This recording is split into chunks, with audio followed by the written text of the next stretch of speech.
Baiklah kawan-kawan, kami dari kelompok 5 akan menjelaskan tentang materi manajemen keuangan internasional.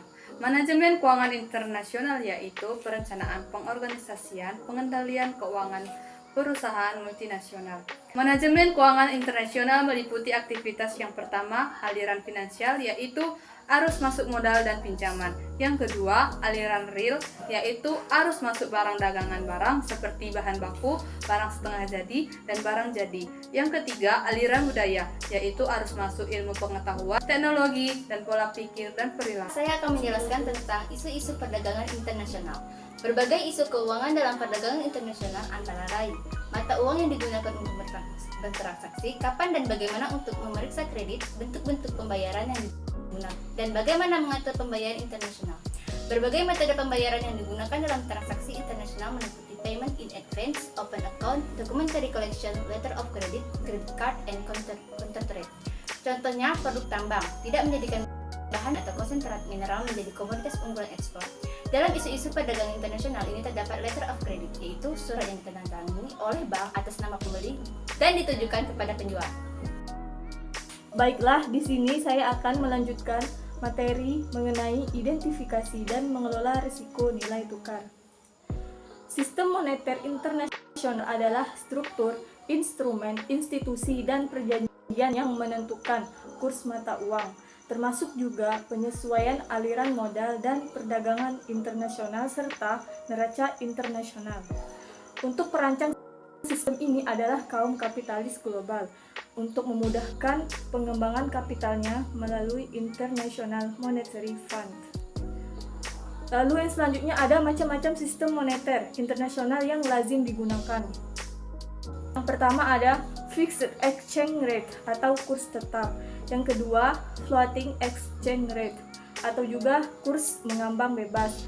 Yang ketiga ada manager float atau mengambang terkendali. Yang keempat ada target zona arrangement atau pengaturan zona target. Yang kelima ada peg atau kurs tertambat.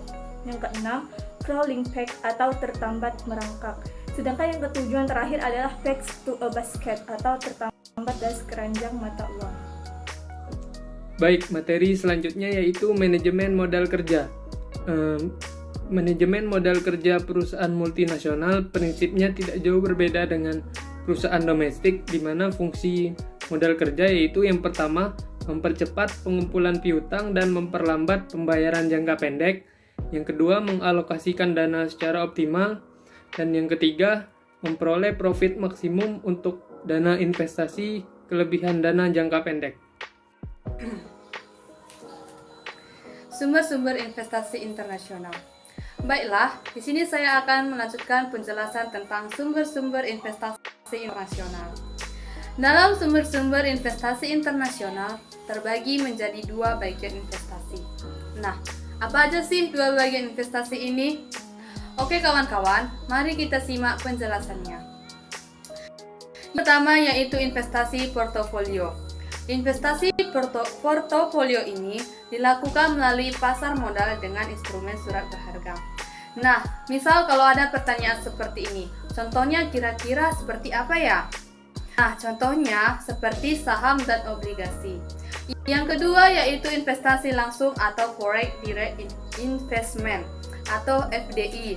Investasi langsung yang dikenal dengan penanaman modal asing atau disingkat dengan PMA merupakan bentuk investasi dengan jalan membangun, membeli total, atau mengakuisisi perusahaan. Penanaman modal di Indonesia diatur dengan Undang-Undang Nomor 25 Tahun 2007 tentang penanaman modal.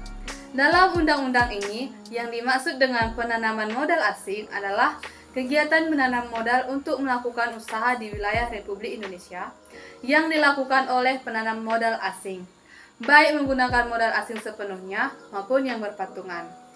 Jadi, sekian yang bisa saya paparkan tentang materi sumber-sumber investasi internasional. Mohon maaf jika ada tutur kata saya. Baik, sekian presentasi dari kelompok kami. Mohon maaf jika ada salah kata. Saya tutup. Wabillahi taufiq walhidayah. Wassalamualaikum warahmatullahi wabarakatuh.